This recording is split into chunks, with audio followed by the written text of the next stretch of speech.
Welcome back to my channel. यार इस video में मैं आप लोगों को बताऊंगा कि किस तरह विंडोज़ एक्टिवेट करनी है। सिर्फ एक छोटा सा स्टेप है, एक क्लिक में विंडोज़ एक्टिवेट हो जाएगी।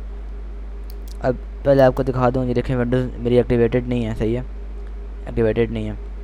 अब आप लोगों ने क्या करना है जी, जाना है अपने ब्राउज़र में, यहाँ पर सर्च करना है KMS Pico।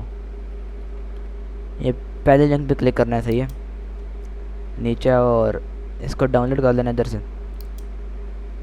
इसका रार फाइल का जो पासवर्ड है वो 12345 है, इतना कोई मुश्किल नहीं है। इसको यहाँ से डाउनलोड कर लो। पहले मैंने 6-7 बार किया हुआ डाउनलोड। अच्छा, शो इन फोल्डर पे करके इसको इंस्टॉल कर लेना अपने कंप्यूटर पे।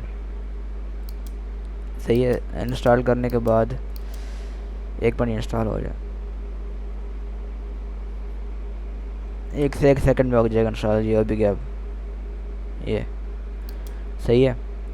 अब इंस्टॉल करने के बाद यहाँ पर सर्च करना है KMS Pico। ये इस पर क्लिक करो। यस, यहाँ कुछ भी नहीं करना, सिर्फ ये जो रेड है ना बटन है, रेड बटन, इस पर क्लिक कर दो एक दफ़ा। होगी भाई, विंडो एक्टिवेट होगी। अब चेक करना ज़रा, प्रॉपर्टीज़, विंडोज एक्टिवेटेड। तो यार ये थी मेरी वीडियो। यार अगर आप लोगों को पसंद आई हो तो यार इसको लाइक, शेयर एंड सब्सक्राइब करना चैनल को मत भूलना।